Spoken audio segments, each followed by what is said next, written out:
नमस्कार। आज हम सतीश आलेकर जी के नाटक महानिर्वाण पर बातचीत करेंगे। भारत भवन भोपाल रंगमंडल में श्री अलख नंदन जी के निर्देशन में हमने इस नाटक की प्रस्तुति की।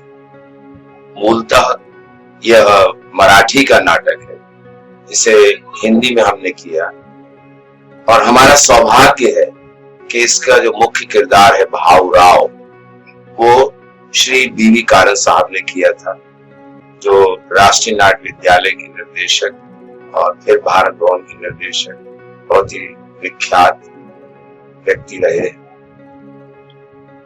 महानिर्वाण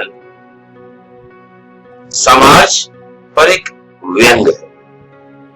इसकी कहानी कुछ इस तरह से है कि एक बस्ती है, वहां पर एक भाऊ राव नाम का किरदार है जिसकी मृत्यु हो गई और उसकी मृत्यु के उपरांत उस पूरे मोहल्ले में शोर हो जाता है कि भाई भाऊ राव मर गए। लोग उसके घर पर आने के लिए कितनी तैयारियां करते हैं, जो आज भी मैं कई मर्तबा समाज में इस चीज को देखता हूं कि किसी व्यक्ति की मृत्यु पर लोग अपने घरों में किस तरह की तैयारी करते हैं उस व्यक्ति के घर जाने के लिए जहां मृत्यु। तो सारे मोहल्ले के लोग जो हैं वो उन तैयारियों में लग जाते हैं। कुछ स्त्रियां हैं जो साड़ियां पहन रही हैं, कुछ लोग हैं जो अपना कुर्ता प्रेस करवा रहे हैं, कुछ लोग एक दूसरे को बता रहे हैं कि भाई वो मर गया, उसके यहाँ जाना है। तो समाज की जो स्थितियां हैं, उन स्थितियों को बड़े हास्यास्पद तरीके से प्रस्तुत किया गया है महानिर्वाण।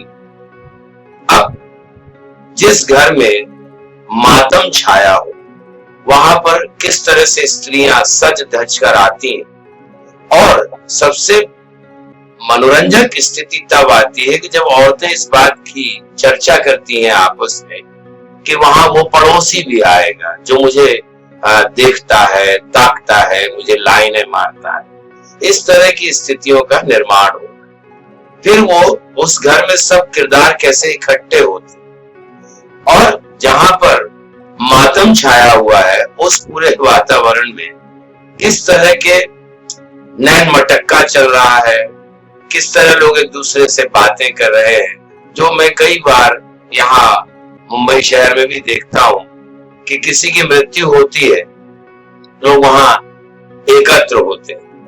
बहुत से लोग इस बात के लिए एकत्र होते हैं कि वहां फला निर्देशक आएगा, फलाना हीरो आएगा, फलानी हीरोइन आएगी, उसे देख लेंगे या वो डायरेक्टर से हाथ मिला लेंगे।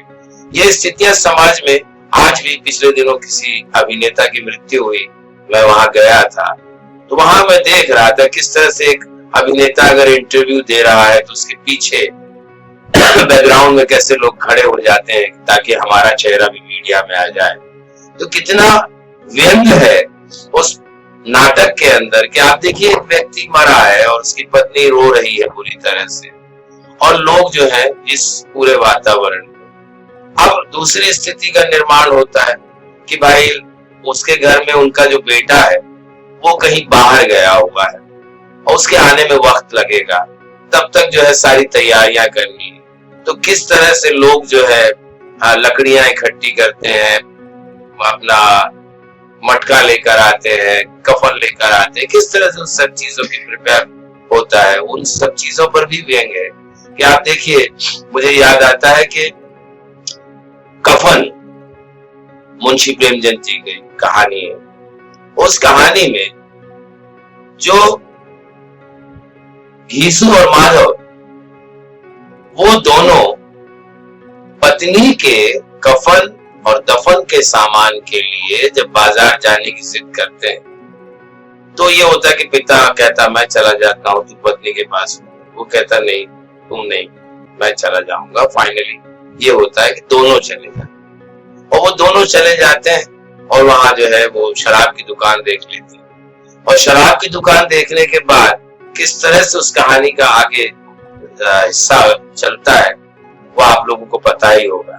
तो वापस इस नाटक पर आते हैं कि वो सारी तैयारियां होती। अब और एक शटायर देखिए आप कि प्रेम की इंतहा कि जब उसकी अर्थी उठाई जा रही है तो वो जो उसकी पत्नी है भाऊराव की, वो रोते हुए उस अर्थी की तरफ देखती है, तो जो बाएं से तीसरा आदमी अर्थी को कांधा दे रहा है, उससे देखकर वो मोहित हो जाती है। उसके मस्तिष्क में ये बात बैठ जाती है कि ये पुरुष बड़ा सुंदर है।